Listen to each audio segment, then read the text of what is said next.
की आज जे काय तुमच्या भावना भडकवल्या जात आहेत त्या कितपत योग्य आहेत याचा विचार करा। कारण जो मनुष्य आज मुख्यमंत्री झालेला आहे त्याला तुमच्या पक्षप्रमुखांनीच आश्वासन दिलं होतं की तुम्हाला मी मुख्यमंत्री करतो, आणि बाळासाहेब असे होते की दिलेलं आश्वासन कुठल्याही परिस्थितीमध्ये ते पूर्ण करायचे। मग एकतर आश्वासन पूर्ण केलं नाहीच, परंतु ते स्वतः तुमच्याकडे आले आणि तुम्हाला सांगितलं की तुम्हीच मुख्यमंत्री राहा, परंतु आम्हाला हिंदुत्वाबरोबर जायचं आहे। त्याला तुम्ही का ऐकला नाही आणि तुम्ही हिंदुत्वाबरोबर का गेला नाही, हा सुद्धा प्रश्न आहे। आणि तिसरी गोष्ट अशी आहे की जर आदरणीय मोदी साहेबांच्याबरोबर आपली बोलणी चालू होती तर त्या परिस्थितीमध्ये सुद्धा तुम्हाला त्या पदावरून उतरायलाच लागलं असतं। आणि जरी तुम्ही अडीच वर्षाचं म्हटलं आणि तो तुमचा फॉर्म्युला होता आणि जर 2.5 वर्ष झाली असती तर तुम्हाला त्या पदावरून उतरायला लागलं असतं। मग त्या केसमध्ये तुम्ही जनतेच्या भावना अशा तऱ्हेने भडकवल्या असत्या का, हा मुळात प्रश्न आहे। शेवटी या राज्याला शांतता पाहिजे, ही शांतता लोकांना आणि आमच्या राज्याला समृद्धीकडे घेऊन जाणार आहे। मग ती शांतता ह्या राज्याला द्यायची की नाही याचा सुद्धा विचार केला पाहिजे। नाहीतर आमचं ज्यावेळेला 2014 साली सरकार स्थापन झालं, रोज सकाळी एक प्रेस कॉन्फरन्स असायची, रोज दिल्लीवर टीका असायची आणि इथं आमचं राज्य मात्र व्यवस्थित चालावं अशी तुम्ही अपेक्षा करत होता। मग ते जर घडत नव्हतं तर त्याला कोणतरी रिस्पॉन्सिबल असणार। रोज सकाळी 9 वाजता कोण बोलतं सगळ्या महाराष्ट्राला माहिती आहे, आणि ते बोलत असताना ज्या पक्षाबरोबर आपण राज्य करतोय त्याच्याशी निदान चांगले संबंध राहिले पाहिजे, केंद्र आणि राज्याचे संबंध चांगले राहिले पाहिजेत, तर राज्याच्या गाडा सुरळीत चालू शकतो आणि लोकांना रिलीफ मिळू शकतो। राज्य कोणासाठी असतं, राजकीय पक्ष कोणासाठी असतात, तर ते सर्वसामान्य जनतेसाठी असतात, ते राज्याच्या हितासाठी असतात, ते राज्याच्या प्रगतीसाठी असतात। कधीतरी प्रगतीबद्दल बोला, कधीतरी राज्याबद्दल बोला, किती काळ राजकारण चालायचं याला सुद्धा मर्यादा आहेत। शेवटी आज जी परिस्थिती निर्माण झालेली आहे अतिवृष्टीमुळे, या परिस्थितीमुळे कालपर्यंत तुम्ही सांगत होता की लोकांच्या बांधापर्यंत चला, मग आज आपल्या कार्यकर्त्यांना तुम्ही लोकांच्या बांधापर्यंत जाऊन त्यांचे पंचनामे करण्यासाठी का मदत करत नाही आहे? त्याच्याऐवजी राजकारण चाललेलं आहे महाराष्ट्रामध्ये, प्रत्येकाला हिणवण्याचं काम चाललेलं आहे। आमचे खासदार आहेत त्यांच्या घरावर मोर्चा काढला, कोणी अधिकार दिला कोणाच्या घरावर जाण्याचा? तुम्हाला पाहिजे तुम्ही सभा घ्या, तुम्हाला जनतेशी काय बोलायचं आहे तुम्ही बोला, परंतु अशा तऱ्हेने दुसऱ्याच्या घरी जाणं, त्यांना हिणवणं ही महाराष्ट्राची संस्कृती नाही। जो बोलण्यामध्ये थोडासा सुधार आलेला होता प्रवक्त्यांच्या, तिथल्या प्रवक्त्यांच्या, ते पुन्हा एकदा त्यांचं घसरायला लागलेलं दिसतंय। म्हणजे तिथून मग तुम्ही अमुक व्हाल, तुम्ही लोकांच्या अश्रूमध्ये लोकांना रडवायचं कसं हे तुम्हाला माहिती आहे। खोटं सांगून रडवता येतं, असं सांगून रडवता येतं की ज्या वेळेला पक्षप्रमुख आजारी होते त्यावेळेला कटकारस्थान झालं असं तुम्ही म्हणू शकता, पण कटकारस्थान मुळात झालेलंच नव्हतं हे महाराष्ट्राच्या जनतेला कळलं पाहिजे। कटकारस्थान का होणार? तुम्हाला येऊन परत परत भेटत होते ना, सांगत होते ना की आघाडी तोडा, आघाडी तोडा, म्हणजे त्याच्यामध्ये काही कटकारस्थान असतं का? शिवसेना वाचली पाहिजे तर ही आघाडी बनता कामा नये। आणि तुमची जर बोलणी चालू होती आणि आम्हाला जर असं वाटतं की शिवसेनेचं मुंबई हे हृदय आहे, मग त्याला तुम्ही मोदी साहेबांची बोलणी का नाही केली की मुंबई मराठी माणसाच्या ताब्यात राहिली पाहिजे? ही बोलणी तुम्ही करून सहजासहजी मुंबईवर जो मराठी माणसाचा आज एक मानाचा हिरवा भगवा झेंडा आहे, हा झेंडा तुम्ही कायम ठेवू शकला असता, कारण तुमची बोलणी चालू होती। आणि तुमची बोलणी ही केवळ महाराष्ट्राच्या सत्तेसाठी असतील तर मग मुंबईचं कोणी बघायचं? आमच्यापैकी प्रत्येक जणांना काय एक इंटरेस्ट असतो, आम्ही का शिवसेनेमध्ये जातो, तर मुंबईचं अस्तित्व, मुंबईतलं मराठी माणसाचं अस्तित्व शिवसेनेने टिकवलं असं आमचं म्हणणं असतं। आणि मग ते आज तुम्ही दिसायला लागला मुंबईमध्ये, आज तुम्ही शाखामध्ये जायला लागला। कालपर्यंत हे कुठे फिरत नव्हते, हे जे युवा सेनेचे प्रमुख होते, मी त्यांचं नाव नाही घेणार, मला त्यांच्याबद्दल आदर आहे, लोकांना दिसत सुद्धा नव्हते। 7व्या मजल्यावर त्यांचं ऑफिस आहे, किती काळ ते आपल्या ऑफिसमध्ये गेले, किती काळ ते लोकांना भेटले, याचं उत्तर सुद्धा त्यांना लोकांना द्यायला लागेल। आमच्या आमदारांना ज्यावेळेला तुम्ही जाऊन चिडवता, त्यांच्या विरोधामध्ये लोकांना उठवता, त्यावेळेला तुम्हाला हे साधं उत्तर देणं अपेक्षित आहे की त्यावेळेला तुम्ही किती शिवसैनिकांना भेटला, त्यावेळेला तुम्ही महाराष्ट्राच्या किती जनतेला भेटला, याचं सुद्धा उत्तर मिळालं पाहिजे। आम्ही ज्यावेळेला मंत्री असतो आम्ही सकाळी 7-8ला आमच्या घरचं ऑफिस सुरू करतो, 10ला आमच्या कार्यालयात जातो, तिथं 6-7 वाजेपर्यंत बसतो, परत जर कोण व्हिजिटर असले तर त्यांना घरच्या ऑफिसमध्ये बसतो। आणि याच्यासाठी आम्हाला हे बंगले दिलेले असतात, याच्यासाठी आम्हाला आमची ऑफिसेस दिलेली असतात सरकारने, आणि मग त्याचा वापर त्या काळामध्ये तुम्ही करू शकला नाही तर त्याचं उत्तर सुद्धा तुम्हाला द्यायला लागेल। महाराष्ट्रामध्ये केवळ राजकारणाला राजकारण चालणार नाही, कारण देशातलं पहिल्या क्रमांकाचं हे राज्य आहे आणि ते पहिल्या क्रमांकावर राहिलं पाहिजे, तर कधीतरी राजकारणातून बाहेर पडायला लागेल। आणि महाराष्ट्राच्या जनतेला न्याय द्यायला लागेल. आणि म्हणून तुमची आंदोलनं चालवायची, तुम्ही तुमच्या पक्षामध्ये काय करायचं, तुमचे कार्यकर्ते कसे जवळ ठेवायचे, हा तुमचा विषय आहे. त्याच्यामध्ये जनतेला ओढू नका. जनतेला जे पाहिजे, जनतेला स्वतःची प्रगती पाहिजे. शेतकऱ्यांची आत्महत्या होत असल्या तर आत्महत्याग्रस्त महाराष्ट्र घडवायचा आहे. मग त्याच्यामध्ये तुम्ही स्वतःचं योगदान काय देणार हे तुम्ही सांगितलं पाहिजे. कारण ज्यावेळेला एखाद्या घरातला शेतकरी आत्महत्या करतो त्यावेळेला त्या घरावर किती दुःखाचा डोंगर कोसळतो हे लोकांना माहिती असतं. आणि म्हणून आज राजकारण करायची वेळ नाही.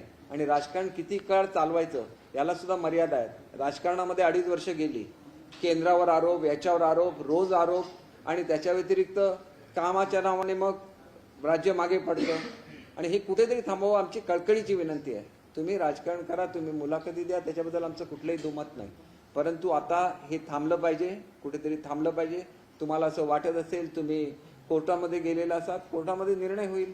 तुम्ही इलेक्शन कमिशनमध्ये गेला असेल, इलेक्शन कमिशनमध्ये निर्णय होईल. परंतु महाराष्ट्राच्या विकासाची गाडी थांबता कामा नये एवढं माझं नम्र निवेदन आहे. आणि माझं सगळ्यांना विनंती आहे की आता हे कृपया थांबवा. लोकांच्या घरावर पाठवायचं तर अगोदर ताबडतोब थांबवा. याच्यामधून महाराष्ट्रामध्ये अशांतता निर्माण होईल. आणि ज्याला अशांतता निर्माण होईल त्यावेळेला लॉ अँड ऑर्डरचे प्रश्न निर्माण होतात. त्यावेळेला पोलिसांना नाईलाजास्तव कुठल्या तरी ॲक्शन घ्यायला लागतात. आणि त्या ॲक्शनमधून राज्याची एकंदर जे वातावरण असतं, एकाबद्दलचं प्रेमाचं वातावरण असतं, हे कुठेतरी कमी होतं. आणि त्याच्यामुळे हे थांबवावं अशी माझी नम्र विनंती है. मैं ये कहना चाहता हूं कि 3 दिन पहले मेरी प्रेस कॉन्फ्रेंस हुई थी.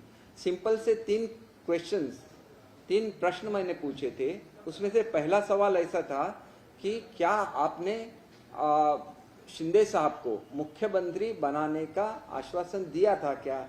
इसका सिंपल आंसर हो सकता है हाँ या ना.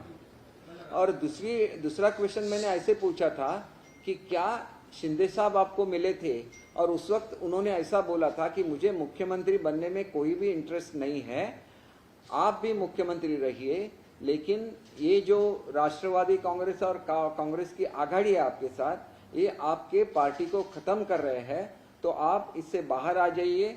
और हमारे जो असली पार्टनर्स थे, जिनके साथ हम लोग अलायंस थी, जिसके साथ हमने इलेक्शन लड़ी थी, उनके साथ जुड़ जाइए. तो उसका भी जवाब नहीं आया था. उसका भी जवाब हाँ या ना में आ सकता है, वो भी जवाब नहीं आया. इसका मतलब मैं ऐसे समझ सकता हूँ कि इसमें भी शायद सच्चाई हो. और तीसरा सवाल ये था कि राहुल शेवाड़े जी ने जो बोला था कि आपकी और मोदी साहब की बात चल रही थी इकट्ठा आने के बारे में, और ये बात इसलिए वहाँ पे थम गई क्योंकि आपने 12 लोगों को निलंबित किया विधानसभा से. तो क्या ये बात सच है. अगर ये बात सच है और आप ही अगर जुड़ना चाहते थे बीजेपी के साथ, तो आपको क्या आपत्ति है. अभी अगर बाकी के लोग आपको बार बार कहने के बाद और आप उसका कोई भी कॉग्निजेंस जब आपने नहीं दिया और वो जुड़ जाते हैं, तो आपको क्या आपत्ति है. इतना ही मेरा कहना था. आज क्या हो रहा है कि महाराष्ट्र में पूरा पॉलिटिक्स चल रहा है. हमारे एमपीज है, उनके घर पे लोग जा रहे हैं, वहाँ पे घोषणा दी जा रही है, हमारे एमएलएस को उस्काया जा रहा है. हमारा उद्देश्य है महाराष्ट्र को एक नए पथ पे लेके जाने का. महाराष्ट्र की जो ग्लोरी है, महाराष्ट्र की जो पास्ट ग्लोरी है, उसको वापस लाने का, एक संपन्न महाराष्ट्र बनाने का हमारा सपना है. यहाँ पे जो आत्महत्याएं होती है, यहाँ पे वो सुसाइड्स होती है, उन लोगों को सुसाइड से मुक्ति दिलाने का. और ये उद्देश्य कोई खराब उद्देश्य है क्या. फिर हमें भी काम करने का मौका मिलना चाहिए. पॉलिटिक्स तो चलता रहेगा, लेकिन पॉलिटिक्स आम लोगों के लिए होता है, और उन आम लोगों के लिए काम करने की एक अपॉर्चुनिटी आपको भी मिली थी. आपने उस दौरान क्या किया, ये लेके आप जाइए जनता के सामने. उनको इस तरह से भड़काने की कोशिश मत कीजिए. उनको ये मत बोलिए कि जब हमारे पक्ष प्रमुख बीमार थे तो ये सब चल रहा था. बिल्कुल नहीं चल रहा था. सब उनको बोल के किया गया, उनको बार बार बोला गया. हम लोगों ने जब लास्ट ये था हमारा असेंबली का अधिवेशन था, उस अधिवेशन में बोला गया कि ये कांग्रेस और बीजेपी शिवसेना को खत्म कर रही है. उसके बाद में आपने कॉग्निजेंस नहीं लिया, तो ओपनली ये सब हो गया ना. ये कुछ छुप छुपा के हुआ नहीं. और अगर आप लोगों को जाके कुछ झूठी बातें बोलते हैं तो फिर हमारा भी ये कर्तव्य बनेगा कि उनको बोले कि सच्चाई क्या है, और ये सच्चाई लोगों के सामने लानी पड़ेगी। और मुझे इतना ही कहना है कि आज जो लोग जा रहे हैं, मैं किसी का नाम नहीं लूँगा क्योंकि मुझे सबके बारे में आदर है, तो जो आज सब ये कर रहे हैं, जाके गलत गलत बातें कर रहे हैं, इस तरह से बातें कर रहे हैं कि जब बाला साहब के लड़कों को पद से निकाला गया, आपने ही 2.5 साल का फॉर्मूला रखा था। अगर 2.5 साल होते तो आपको भी वो पद छोड़ना पड़ता था, फिर आप बोलते क्या कि बाला साहब के लड़के को किसी ने निकाल दिया। ये बोलना गलत है। जब आप यूपी में आते हैं आप 2.5 साल की बात करते हैं, नहीं तो आप ऐसी भी बात कर सकते थे कि जिसकी मेजॉरिटी रहेगी उनका सीएम रहेगा, फिर किसको नीचे उतरने की जरूरत ही नहीं रहेगी। जब इलेक्शन होगा तब तय होगा। मुझे आज इतना ही कहना है कि महाराष्ट्र की जनता की दिशा भूल मत कीजिए, शिवसेना को भड़काइए मत। शिवसेना एक ऐसी ताकत है जिसको बाला साहब ने तैयार किया था 90% सोशल वर्क और 10% पॉलिटिक्स के लिए।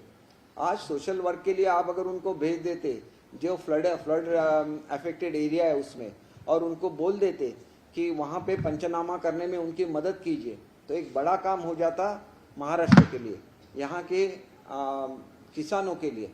तो ये नहीं चल रहा है। आगे चल के महाराष्ट्र की जनता की सेवा करनी है या सिर्फ पॉलिटिक्स करना है, इसका भी डिसीजन लेना पड़ेगा। क्योंकि जो राज है, जिसलिए लोग आपको वोट देते हैं, वो जनता के लिए काम करने के लिए वोट देते हैं।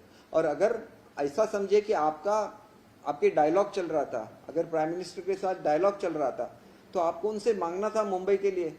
वो आपका जो मुंबई का मराठी मानुस है, जिसको हम लोग बताते हैं मराठी स्पीकिंग लोग हैं, उनकी एक अस्मिता है मुंबई, जिसके लिए 108 लोगों ने अपनी जानें गंवाई थी। तो मोदी साहब भी इसको जानते हैं, तो आप उनके साथ अच्छी तरह से बात करते तो आज मुंबई में संघर्ष नहीं होता। महाराष्ट्र में जो भगवा दौड़ आज भी महापालिका पे है, वो एक मराठी आदमी का उसके बारे में आपने कुछ नहीं बोला। आप तो राज करने की बात बोल रहे हैं। आप क्यों बोल गए कि मराठी जो स्पीकिंग लोग हैं उनकी एक अस्मिता है मुंबई, तो उसके बारे में कॉम्प्रोमाइज क्यों नहीं हुआ? ये भी लोगों को बोलना चाहिए, ना कि लोगों को भड़काना चाहिए कि मराठी आदमी के हाथ से मुंबई निकाली जा रही है। ऐसा बिल्कुल नहीं है। तो मेरा इतना ही कहना है कि अभी ये पॉलिटिक्स को ख़त्म कर देना चाहिए। और आप अगर कोर्ट में गए हैं तो कोर्ट का फैसला होगा, उसका इंतजार कीजिए। अगर आप इलेक्शन कमीशन के सामने गए हैं तो इलेक्शन कमीशन का फैसला आने दीजिए। तब तक सब मिलके महाराष्ट्र के हित के लिए काम करें। इतना ही मेरा कहना है। कल मैं आपको अभी मराठी जो पत्रकार है हमारा पहले ही तय हुआ, एक ते बोला निवडणूक आयोगाकडे या ठिकाणी तुम्ही तक्रार केल्यानंतर आता निवडणूक आयोगाला देखील कोर्टामध्ये चॅलेंज दिलं जाणार आहे सुप्रीम कोर्टामध्ये, याकडे कसं पाहिलं जाऊ शकतं? शिवसेना हे बघा, आमचं ज्यावेळेला आम्हाला 11 तारीख दिली होती त्याच्यापूर्वी ते 3 वेळा कोर्टात गेले. काय झालं? काहीतरी घडलं का त्याच्यावर? त्यांना सांगण्यात आलं की राज्य असलं की राज्यामध्ये सभापती असायला लागतो, राज्याला मुख्यमंत्री असायला लागतो, राज्याला उपमुख्यमंत्री असायला. ती प्रोसेस केवळ तुम्हाला वाटली म्हणून थांबवता येणार नाही. ही वस्तुस्थिती त्या ठिकाणी स्पष्ट झाली की शेवटी मेजॉरिटीला लोकशाहीमध्ये खूप महत्त्व असतं आणि त्याच्यामुळे इलेक्टेड गव्हर्नमेंट असण्याला फार महत्त्व असतं. आणि ज्या महत्त्वाच्या बाबी होत असतील तर त्याच्यामध्ये इंटरफेअर केलं गेलं नाही, ही सुद्धा वस्तुस्थिती आहे. आणि त्याच्यामुळे जी मूळचीच हे होती त्याच्यामध्ये ते 3 की 4 वेळा, मला तर नेमकं आठवत नाही, पण किमान 3 वेळा ते कोर्टासमोर गेलेले होते, सुप्रीम कोर्टासमोर. आणि 3ही वेळेला त्यांची जे अर्ज आहेत त्याचा विचार केला गेला नाही, ही वस्तुस्थिती आहे. त्याच्यामुळे त्यांना कोणीतरी शिकवतंय, त्यांना कोणीतरी भडकवतंय आणि हे भडकवणारे त्यांच्या आजूबाजूची लोक आहेत असं मला स्वतःला वाटतं. आणि त्याच्यामुळे जर मनापासून विचार केला आणि ह्या आजूबाजूच्या लोकांना बाहेर बाजूला केलं तर निश्चितपणे मला अनेक शिवसैनिकांचे फोन येतात, महाराष्ट्रभरून फोन येतात. त्यांना अतिशय आनंद होतो की आम्हाला असे मुख्यमंत्री भेटलेत की कुठलाही सर्वसामान्य मनुष्य जाऊन त्यांना भेटू शकतो. परंतु आमच्या उद्धव साहेबांना सुद्धा तुम्ही बरोबर घ्या. आता शेवटी बरोबर घ्या, आम्ही कुठे नाही म्हणून सांगितलेलं आहे. शेवटी हा निर्णय त्यांनी घेतला पाहिजे आणि त्यांनी आपले आशीर्वाद दिलेले पाहिजेत आणि आम्ही त्यांच्याबद्दल आदर ठेवतो, पुढे सुद्धा आदर राहील, एवढं मी आपल्याला सांगतो. आजूबाजूचे लोक भडकवतात, हे नेमके कोण आहेत? कोण आहेत ते तुम्हाला दिसतंच ना.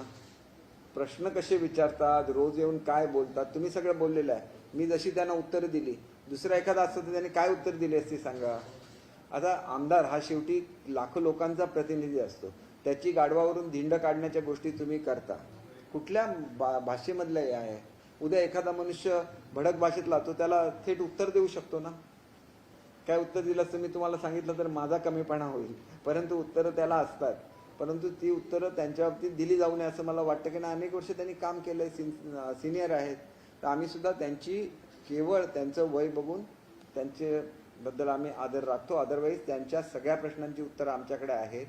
आणि त्या जर तुम्ही अश्रूंबद्दल बोलत असतात की जे तुमच्या खोट्या ह्याच्यामुळे आलेले आहेत, पण ज्या लोकांना मदत मिळत नसते, ज्याला सरकार पॅरलाइज होतं, त्यावेळेला त्या लोकांचे अश्रू येत असतात ना.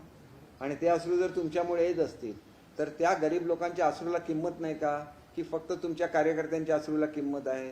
आणि ते अश्रू सुद्धा तुम्ही मुद्दाम त्यांच्या डोळ्यातून आणता खोटं बोलून. तर हे कुठेतरी थांबलं पाहिजे. आम्हाला जे काय करायचं, आम्हाला लोकांनी निवडून दिलेलं आहे. आम्ही जनतेच्या लोकांशी, महाराष्ट्राच्या जनतेशी बांधील आहोत. आमची बांधिलकी स्पष्ट आहे. अर्जुन खोतकर यांनी शिंदे गटाला समर्थन दिल्याचं प्रेस नोट जी आहे ती जारी केलेली आहे. मात्र अर्जुन खोतकर स्वतः याला नकार देतात. नाही, हे बघा असं आहे, कोणी यावं कोणी येऊ नये, ही शेवटी लोकशाही आहे. लोकशाहीमध्ये कोणीही काहीही निर्णय घेऊ शकतो आणि त्यांनी तसा तो घ्यावा. आम्ही कोणालाही जबरदस्ती केलेली नाही आहे. कुठल्या तरी एखाद्या माणसाला बोलताना दाखवतात आणि समोरच्या माणसाने त्याला नकार दिलेला दाखवतात आणि यूट्यूबवर तुम्ही सगळं हे करता. मग असे किती जिल्हाध्यक्ष आहेत, त्यांना तुम्ही काढून टाकलं कशाला? तर आम्हाला पाठिंबा देतात म्हणून. हे कुठली लोकशाही आहे? आणि कुठल्या तोंडाने तुम्ही जाणार आहात इलेक्शन कमिशनकडे की तुम्हाला अधिकार दिला म्हणून तुम्ही आमच्या बाजूने आहेत त्या लोकांना काढून टाकणार? आमचा पक्ष आहे ना, आम्हाला अधिकार आहे, लोकशाही आहे. शेवटी असं म्हटलं जातं की आमच्या पक्षालाही पळवायला निघाले किंवा बाळासाहेबांना पळवायला निघाले. असं बिलकुल नसतं. बाळासाहेब हे कुटुंबाचे राहत नाही. ज्यावेळेला तुम्ही एवढ्या उंचीवर पोचता की तुम्ही संपूर्ण महाराष्ट्राचे होता, आणि बाळासाहेब हे संपूर्ण महाराष्ट्राचे आहेत, ते एका कुटुंबाचे नाहीत. हे कुटुंबाचे असते तर कुटुंबातले त्यांचे अनेक इतर मेंबर्स आहेत. त्यांनी स्वतः क्लेम केला असता की आमचेच फक्त अधिकार आहे बोलण्याचा म्हणून. त्यांनी कधी हे क्लेम केलेलं नाही आहे. कारण बाळासाहेबांचे विचार हे संपूर्ण भारताचे आहेत आणि बाळासाहेब हे स्वतः संपूर्ण महाराष्ट्राचे आहेत. याच्यावर मी स्वतः ठाम विश्वास ठेवतो. मुख्यमंत्री देणार असं एकनाथ शिंदे म्हणाले होते आणि त्यांनी त्याबद्दल कबुली दिली होती मागे. ते म्हणाले की तो विषय होता, तो मी विसरून गेलो. पण ज्या पद्धतीने तुम्ही आता सांगताय की 2.5 वर्ष समजा ठरलं असेल आणि अशा त्या पद्धतीने बाहेर पडावं लागलं असतं, तर मग काय निर्णय घ्यायला असता, म्हणजे काय ठेवा लागला असता? हे मी मगाशीच तुम्हाला सांगितलं. दुसरं म्हणजे एकनाथ शिंदे ज्या पद्धतीने आता तुमचा जो ग्रुप बाहेर पडलेला आहे, ह्यामध्ये आणि त्यामध्ये किती तफावत आहे? कशामध्ये तफावत आहे तुम्ही म्हणता? एक दोन गोष्टी लक्षात घ्या. आतापर्यंत बंड हे स्वतःला काहीतरी पाहिजे म्हणून झालेलं बंड होतं. हे बंड स्वतःला काही नको. आम्हाला, आम्ही आमच्या मंत्री नाही, आम्ही नाराज दिसतो का तुम्हाला? आमच्याकडे कोण आमदार नाराज दिसतो का तुम्हाला? आमचं ज्याच्यासाठी आम्ही शिवसेनेमध्ये होतो ते हिंदुत्व होतं, ते मराठी माणसासाठी दिलेला लढा होता. ही जी तत्व आहेत ही आज सुद्धा आमच्याकडे कायम आहेत आणि आम्ही ह्या तत्वावरच चालणार. भाजपबरोबर युती ही आम्ही कोणी नाही केली. बाळासाहेबांनी ती 25 वर्षापूर्वी युती केली आणि ती युती ज्यावेळेला एकदा आम्ही एकमेकाच्या विरोधात लढलो त्यावेळेला सुद्धा ती युती कायम राहिली. पुन्हा आम्ही एकत्र आलो आणि नंतरची युती ही स्वतः उद्धव साहेबांनी केलेली आहे. त्यांनी म्हटलं असतं की एकट्याने लढा, आम्ही त्यावेळेला एकट्याने लढायला तयार होतो. परंतु आज दिलेली मतं ही नुसत्या शिवसेनेला अजिबात नाही आहेत. ती शिवसेना आणि भाजपच्या युतीला मिळून दिलेली मतं आहेत आणि ती महाराष्ट्राच्या जनतेने दिली आहे. त्याच्यामुळे कोणीतरी त्याच्यावर माझा अधिकार आहे असं म्हणून जे रस्त्यावर येतात त्यांनी लक्षात ठेवावं की तुम्ही एकट्याने लढून दाखवा आणि मग किती सीट येणार ते तुम्हाला कळणार. आणि त्याच्यामुळे लोकांनी जर आम्हाला एकत्रित मतं दिलेली असेल तर जोपर्यंत आम्ही एकटे जात नाही, मागच्या वेळेला आम्ही एकटे गेलो त्यावेळेला आम्हाला सांगायचा अधिकार होता. या केपेला आम्ही एकटे गेलो नाही लोकांच्या समोर. ही शेवटी लोकशाही आहे. लोकशाहीच्या समोर जायला लागतं, लोकांच्या समोर जायला लागतं, त्यांची मतं मागायला लागतात आणि त्याच्यामधून आपल्या सीट निवडून यायला लागतात. आणि म्हणून आज सुद्धा आम्ही याच्या पुढच्या इलेक्शनमध्ये युती म्हणूनच लोकांच्या समोर जाणार आहे. इलेक्शन्स तोंडावर आहेत, तुम्ही कशाला बोलताय? लोक निर्णय घेतील ना. आमची युती पसंत आहे की तुमची आघाडी पसंत आहे, लोक निर्णय घेतील. आमची त्याला तयारी आहे. आम्ही जाणार आहोत लोकांच्या समोर आणि ते करताना आम्ही तुम्हाला दोष देणार नाही. हिंदुत्वाबरोबर जायचा निर्णय आमचा आहे, आमच्या शिंदे साहेबांचा आहे, आमच्या 50 लोकांचा आहे आणि त्याच्याचबरोबर आदरणीय फडणवीस साहेब आणि त्यांची पूर्ण टीम आणि सगळे वरिष्ठ नेते हे आमच्यावर त्यांचे आशीर्वाद आहेत. उघडपणे आमची युती झालेली आहे. आम्ही युती म्हणून सामोरं जाऊ इलेक्शनला. तुम्हीच तुमचे लोक बाहेर जाऊ नये म्हणून लोकांना खोटं काहीतरी सांगताय आणि ते खोटं सांगायचं थांबवा अशी आमची कळकळीची विनंती आहे. सर, पण स्थानिक स्वराज्य संस्था सामान्यांच्या मनातला मुख्यमंत्री करण्यात आलेला आहे एकनाथ शिंदे म्हणून, पण मग भाजपला काळजावर दगड ठेवून मुख्यमंत्री पद दिलं असं का म्हणावं लागतं? नाही, एक गोष्ट याच्यामध्ये लक्षात घ्या की कुठल्याही स्टेटमेंटकडे पॉझिटिव्हली बघितलं पाहिजे. आमची जशी आम्हालाही माहिती नव्हतं की शिंदेसाहेब मुख्यमंत्री होणार आहेत की उपमुख्यमंत्री होणार आहेत. आमच्यासाठी सुद्धा हा सुखद धक्का होता जो आदरणीय मोदी साहेबांनी, अमित शहाजींनी, नड्डाजींनी एक तऱ्हेने बाळासाहेबांची इच्छा पूर्ण केली.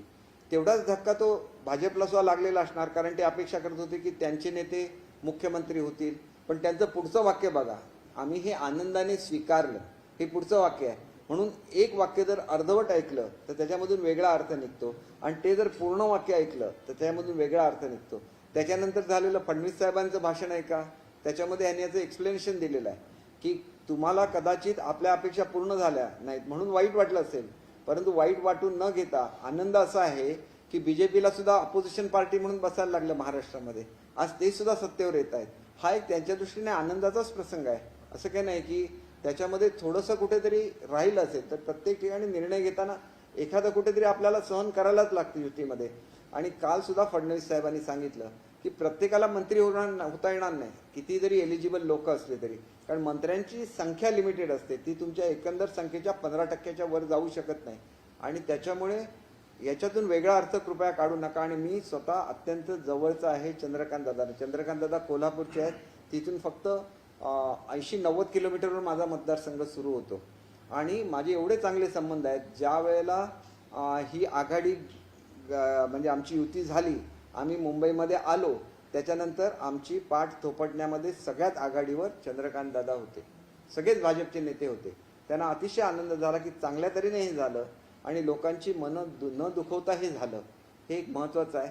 आणि त्याच्यामुळे त्यांच्या मनातलं काय असतं मला माहिती आहे. आणि मी ज्यावेळेला ही भूमिका मांडली, मी तुम्हाला सगळ्यांना भेटू शकलो नाही, परंतु TV9 आणि सामोर माझी मुलाखत आलेली होती या संदर्भातली आणि स्वतः चंद्रकांत दादांनी मला फोन करून सांगितलं की तुम्ही योग्य बाजू मांडली आणि हीच माझ्या मनातली बाजू होती. आणि म्हणून त्यांनी मला हे सुद्धा दिलं. ते माझ्यापेक्षा ज्येष्ठ आहेत, त्यांनी मला ह्याच्याबद्दल पण सर, नेत्यांच्या मनातली भावना होती, कार्यकर्त्यांच्या मनातली भावना जर वेगळी असेल तर उद्या आपल्या शिंदे गटाला अशा कार्यकर्त्यांबरोबर काम करताना प्रॉब्लेम नाही का? बिलकुल नाही. मी ज्यावेळेला आलो ना त्यावेळेला आम्ही भाजपचे होते, जवळजवळ 110च्या आसपास त्यांचे आमदार आहेत, 106 आणि प्लस त्यांना सपोर्टिंग, आणि आमचे सुद्धा 50 आमदार होते.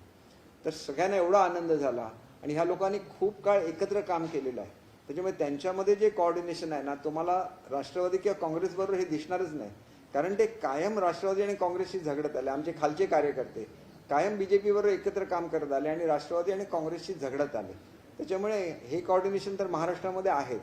आणि शिंदेसाहेब असे आहेत की ते फक्त शिवसेनेचे म्हणून काम करणार नाहीत, तर ते युतीचे मुख्यमंत्री म्हणून काम करणार. आणि बरोबर फडणवीस साहेब आहेतच ना. सर, स्थानिक स्वराज्य संस्थांच्या निवडणुका येऊ घातलेल्या आहेत. जर न्यायालयीन प्रक्रिया जर ही पूर्ण झाली नाही आता सुप्रीम कोर्टातली, तर निवडणुका लागल्यानंतर शिंदे गट नेमकं कोणाला आणि कशा पद्धतीने EB फॉर्म वाटणार, नेमके उमेदवार कसे उभे करणार? हे बघा, ज्यावेळेला इलेक्शन्स येतात त्यावेळेला इलेक्शन कमिशन सुद्धा याचा विचार करतं, 3-3 चिन्ह सुचवतं दोन्हीकडच्या लोकांना. आणि पूर्वीसुद्धा ही प्रोसेस घडलेली आहे आणि त्याच्यामधलं एक चिन्ह आपल्याला घ्यायला लागतं, आपल्याला AB फॉर्म देण्याचे अधिकार असतात. हे सगळं आपोआप घडतं, कारण ज्यावेळेला स्प्लिट होते पार्टीमध्ये, पूर्वी बिहारमध्ये अशी फूट झालेली आहे पासवान आणि त्यांच्या काकांच्यामध्ये. तर ही नॅचरल प्रोसेस आहे आणि ही सेट असलेली प्रोसेस आहे की काय घडतं अशा केसमध्ये. आणि ते काय घडावं असं आम्ही काय म्हणत नाही आजच्या स्टेजला, परंतु जे काय आम्हाला इलेक्शन कमिशन देईल ते घेऊन आम्ही युती म्हणून लोकांच्या समोर जाऊ. पुढचा प्रश्न असा आहे की सामनाच्या माध्यमातून एक टीजर लॉन्च केलंय शिवसेनेकडनं, पक्षप्रमुख उद्धव ठाकरे यांची मुलाखत होणार आहे उद्या आणि परवा, तर ते आपण बघणार आहात का? हे बघा, मुलाखत बघेन, परंतु त्या मुलाखतीवर तुम्ही मला प्रश्न विचारला तर मी उत्तर देणार नाही, कारण उद्धव साहेबांच्याबद्दल काहीही बोलायचं नाही असं आम्ही ठरवलेलं आहे आणि त्यांचा योग्य तो मान आम्ही ठेवणार. पण जे मुद्दे असतील त्या मुद्द्यांचं मात्र उत्तर मी जरूर देईन. मुद्दे फोडणार तुम्ही? मुद्दे म्हणजे तसे मुद्दे नसतात, मुद्दे प्रिन्सिपली असतात. जसं मी तुम्हाला सांगितलं की शिंदे साहेबांना मुख्यमंत्री बनायचं आश्वासन दिलं होतं की नाही, मुद्दा झाला, होय नाही म्हटलं पाहिजे. तसं आमच्या बाबतीत काय विचारला प्रश्न की असं झालं होतं का, तर ते खरं आहे की कुठं आम्ही उत्तर देऊ. सर, शिंदे फडणवीस सरकार आल्यापासून 23 दिवस झाले. या 23 दिवसांमध्ये 87 शेतकऱ्यांनी आत्महत्या केल्या. राष्ट्रवादी काँग्रेसने आरोप केला आहे की कोणतीही मदत झालेली नाहीये. शेतकऱ्यांच्या आत्महत्या थांबवण्यात आलेल्या नाही.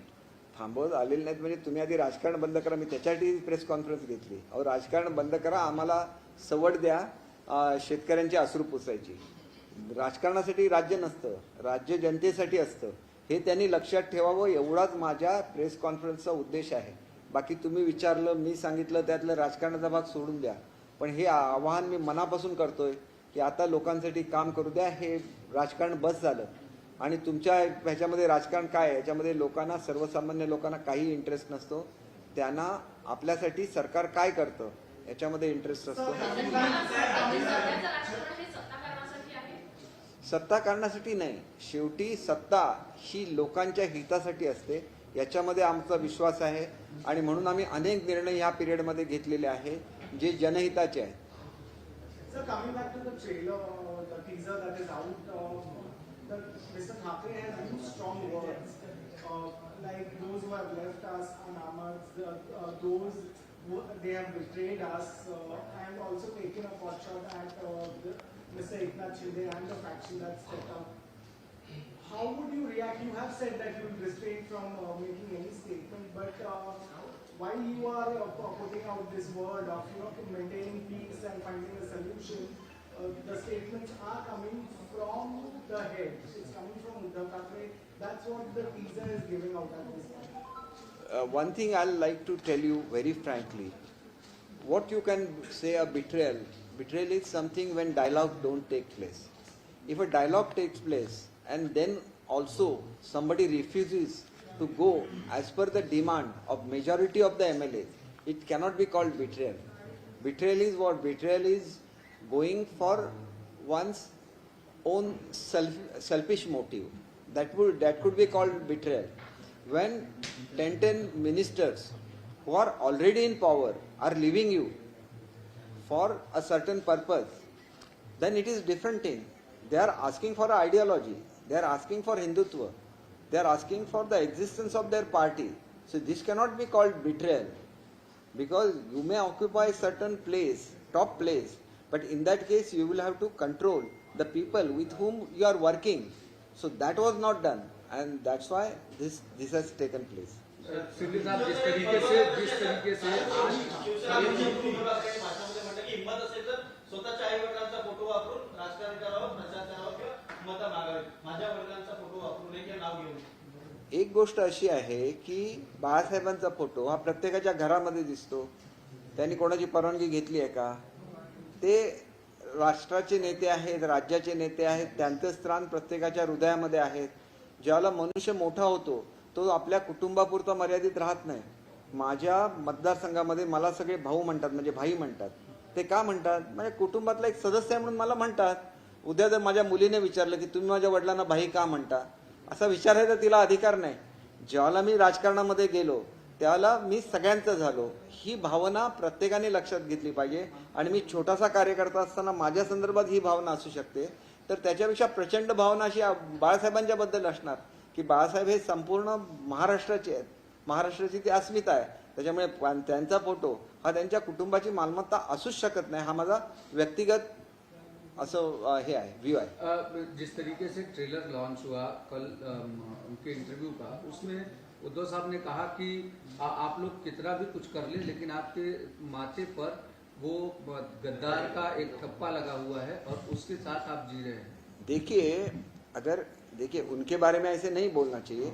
अगर यही बात उनके कोई और लोग बोलते या तो संजय राउत बोलते तो मैं उनको ऐसे जवाब देता कि 2.5 साल पहले ये तो आपके माथे पे लिखा ही हुआ है, क्योंकि आपने ये महाराष्ट्र की जनता के साथ किया, जिन्होंने वोट किया था युति के लिए. तो आपको सिर्फ वोट नहीं दिए है, बीजेपी और शिवसेना मिलके ये वोट मिले हैं. तो उनको पूछने के बगैर आपने तो आघाड़ी बना दी. तो उनके बारे में भी लोग ऐसे ही सोचते रहेंगे, लेकिन वो बोलते नहीं, क्योंकि ये डिसेंसी है, महाराष्ट्र की ये कल्चर है कि लोग ये ऐसे शब्दों का यूज नहीं करते महाराष्ट्र में। ये तो सिर्फ कोई लोग करते हैं और इस शब्द को अच्छा नहीं बोला जाता। टीजर में हमने ये भी देखा है कि उद्धव ठाकरे ये भी बताते हुए दिख रहे हैं कि वो जिस वक्त अस्पताल में भर्ती थे, उनका ऑपरेशन हुआ, उस वक्त ये सब प्लानिंग की गई। क्या आपको लगता है कि पूरा मामला इमोशनल किया जा रहा है, सेंटिमेंट्स जगाने की कोशिश शिवसैनिकों में की जा रही है? बिल्कुल, और यही एक अभी हथियार बाकी बचा है, क्योंकि हर कोई जानता है कि वो जब हॉस्पिटल में भर्ती हुए थे तब इसमें से कुछ भी नहीं हुआ था। जो भी हुआ उसके बाद हुआ जब राज्यसभा की इलेक्शन लगी, और इलेक्शन के समय ये बात तो उठाई गई हर किसी से कि हमें नहीं रहना है एनसीपी और कांग्रेस के साथ। राज्यसभा में के इलेक्शन के बाद जो संजय राउत है, उन्होंने तो खुला ये दिया था कि जो 3 वोटर हमको दिए गए थे एनसीपी की तरफ से, उन्होंने वोटिंग नहीं किया शिवसेना के कैंडिडेट को, उसने ओपनली बोला था उन्होंने। फिर ये ओपनली बोलने के बावजूद भी एक्शन नहीं ली गई। उसके बाद तो विधानसभा की इलेक्शन हुई, एमएलसी की इलेक्शन हुई, उसमें भी शिंदे साहब को वो जिम्मेदारी क्यों नहीं सौंपी गई? आज तक जब कोई भी इम्पोर्टेंट जिम्मेदारी होती तो उनको ही सौंपी जाती थी। तो ये जो कॉन्फिडेंस आ गया था आजू बाजू के लोगों को, वही शिवसेना को, ओरिजिनल हमारी पार्टी है, वही हम लोग, एक ही हम लोग भी शिवसेना है। तो यही कारण है कि जिसके लिए ये सब एपिसोड हो गया। शिवसेना किसकी है इस बात को लेकर? शिवसेना किसकी है इस बात को लेकर भी वहां पर टीजर में संजय राउत ने सवाल किया और कहा मामला कोर्ट तक पहुंच गया है, मामला इलेक्शन कमीशन की दहलीज तक पहुंच गया है, और धनुष बाण किसका है इसको लेकर क्लेम किया जा रहा है, शिवसेना की संपत्ति किसकी है इसको लेकर क्लेम किया जा रहा है। इस तरीके की चीजें जो सामने आ रही हैं, कैसे देख रहे हैं? और आप लोगों ने जो क्लेम किया है उसको चैलेंज दे रहे हैं सुप्रीम कोर्ट में? हमने कोई भी संपत्ति पे कोई भी क्लेम नहीं किया है। बाला साहब के जो विचार है वही हमारी संपत्ति है, मैं बार बार बोल रहा हूँ। और जो इलेक्शन का चिन्ह है वो तो सबका है, हमें भी वो मिलना चाहिए। हमने क्या गलत किया है? आप लोग हमें डिस्क्वालीफाई करने की कोशिश करेंगे। अगर हमें डिस्क्वालीफाई नहीं होना था तो हम अलग पार्टी में शामिल हो जाते। हम शिवसैनिक है तो हम क्यों अलग पार्टी में जाए? शिवसेना हमारी है, फिर हम अलग पार्टी में क्यों जाए? आप चाहते होंगे लेकिन हम नहीं चाहते, हम हमारे पार्टी के साथ रहना चाहते हैं। इसीलिए तो लार्जर बेंच का गठन हो गया ना, ऐसी परिस्थिति निर्माण हो जाए कि शिवसेना में ही उनका मेजॉरिटी है। जैसे आपने देखा कि बहुत सारे पार्लियामेंट के सदस्य भी हमारे साथ है, तो इसके वजह से हमारा क्लेम भी जेन्युइन है और वो क्लेम हमने किया है। उद्धव ठाकरे कह रहे हैं कि आप लोगों में अगर काबिलियत है तो आप अपना कुछ बनाइए, मेरे पिताजी का नाम इस्तेमाल ना कीजिए। देखिए, मैंने इसका जवाब तो मैं दे चुका हूँ कि जब आदमी बड़ा हो जाता है तो पूरे समाज का हो जाता है, पूरे महाराष्ट्र का हो जाता है, और उनकी जो सोच थी वो तो पूरे इंडिया के लिए थी। तो फिर उनके फैमिली मेंबर्स नहीं क्लेम कर सकते। महात्मा गांधी जी के फैमिली मेंबर ने कभी ये क्लेम किया है क्या कि आप महात्मा गांधी जी के फोटो क्यों लगा रहे हैं? वो हमारे परपिता थे, ये थे, मतलब ग्रैंडफादर थे, ऐसे उनके पोते ने कभी क्लेम नहीं किया। फिर ये सोच, ये भारत की सोच है। जवाहरलाल नेहरू जी की फोटो हर घर में लगती है, फिर उनके फैमिली मेंबर्स ने तो ऐसा तय नहीं किया या ऐसा क्लेम नहीं किया आप हमारे पिताजी की फोटो क्यों लगा रहे हैं। तो सबके हो जाते हैं, जब पॉलिटिक्स में आ जाते हैं तो सबके हो जाते हैं। आपको इसके बारे में पॉलिटिक्स में आने से पहले सोचना चाहिए। एक बार आप पॉलिटिक्स में आ जाते हैं तो आप जनता के बन जाते हैं। तो ये कहना है कि एक परिवार की प्रॉपर्टी नहीं है। परिवार की प्रॉपर्टी केवल बाला साहब का नहीं, कोई भी जो नेता रहता है वो किसी परिवार की प्रॉपर्टी नहीं रहती, वो पूरे हिंदुस्तान के नेता रहते हैं। तो हर हिंदुस्तानी का उस पर अधिकार हो जाता है। शिवसेना को लेकर चुनाव आयोग के ऊपर कहीं ना कहीं अविश्वास दिखाते हुए सुप्रीम कोर्ट गए हैं उद्धव ठाकरे उनके लोग। नहीं, ये तो क्या है, उनके जो एडवाइजर है, मुझे मालूम नहीं किस तरह का एडवाइस देते। हमें 11 तारीख दी गई थी हमारा जो एप्लीकेशन था सुप्रीम कोर्ट में। उसके बाद जो हमें नोटिस दिया गया था डेप्यूटी स्पीकर के यहाँ से, वो नोटिस गलत था क्योंकि वो 24 आवर्स का नोटिस था। उसको स्टे किया गया। उसको स्टे करने के बाद उस तारीख तक ये 3 बार कोर्ट में गए, हर बार उनकी अर्जी रिजेक्ट हो गई। तो इनको ये है, मतलब इससे अभी आदी हो गए, बार बार जाएंगे, बार बार इनकी अर्जी ठुकराई जाएगी, क्योंकि ये प्रोसीजर नहीं है। जब डेट लगती है, जब अथॉरिटीज़ रहते हैं, जैसे समझिए विधानसभा है तो विधानसभा के जो चेयरमैन रहेंगे वो जब तक डिसीजन नहीं देंगे उस डिसीजन के खिलाफ आप जा सकते हैं, लेकिन जब तक वो डिसीजन नहीं देते उनकी अथॉरिटी रहती है। इलेक्शन कमीशन जब तक अपना डिसीजन नहीं देती, वो इलेक्शन कमीशन का अधिकार है, वो अधिकार उनको घटना ने दिया है, कॉन्स्टिट्यूशन ने दिया है। वो कभी भी किसी कोर्ट ने नहीं ऐसे बोला है कि आपका ये अधिकार छीना जा रहा है। तो ये जो सब कर रहे हैं वो प्री मैच्योर्ड है, वो डर गए हैं कि जैसे ये सब लोग निकल गए वैसे हमारे सब साथी जो बचे हैं वो भी निकल न जाए, इसलिए उनको वो इमोशनली अपने साथ जुड़ के रखने चाहते हैं, इसीलिए ये सब हो रहा है, ऐसे मैं सोचता हूँ। शिवसेना को लेकर जिस तरीके से अगर ये लड़ाई लंबी चलती है और अभी स्थानीय निकाय के चुनाव होंगे, महानगर पालिका के चुनाव भी होंगे, आपने कहा कि सिंबल दिया जाता है अलग अलग, तो आगे क्या मतलब आप किस सिंबल पे जाएंगे, क्या आपके पास ऑप्शन रहेगा और क्या आप गठबंधन में जाएंगे? चुनाव लड़ेंगे तो गठबंधन में हमारा चिन्ह तो धनुष्य बाण ही है, लेकिन इलेक्शन कमीशन जो भी चिन्ह देता है, अगर समझिए उन्होंने वो फ्रीज किया और दूसरा चिन्ह दिया, तो जो भी चिन्ह है वो लेके हम लोग युति में जाएंगे। ये तो शिंदे साहब ने बोला है कि जो अभी गठबंधन बन गया है वो गठबंधन परमानेंट है और हम उस गठबंधन से ही जाएंगे, आगे के सब चुनाव में उस गठबंधन के साथ। केसरकर साहब, एक सवाल ये है कि आप लोग इलेक्शन कमीशन में कि शिवसेना आपकी है और आपके पास लेजिस्लेटिव पार्टी है, तो उस समय से लेकर जो भी शिवसेना के ऑफिसेस हैं, दफ्तर हैं, चाहे वो विधानसभा में हो, बाहर हो, जो लीज पे मिले हों, कम दाम में जो सरकार देती है, इस तरीके के जो दफ्तर है, अगर शिवसेना आपकी होती है और ऑफिशियल इलेक्शन कमीशन डिक्लेयर करता है, तो इसको लेकर के कैसे पॉलिसी होगी आप लोगों की और कैसे? नहीं, देखिए हमने कुछ भी प्रॉपर्टी के लिए नहीं किया, मैं बार बार बोल रहा हूँ, बाला साहब के विचार यही हमारी प्रॉपर्टी है, उस विचारों को लेके हम लोग चलेंगे। और कोई कुछ भी बोले, बाला साहब पूरे महाराष्ट्र के हैं और हम सबके हैं और हम सबके रहेंगे। Thank you sir, thank you so much. काय म्हणजे योग्य आहे ना काय? सॉरी हे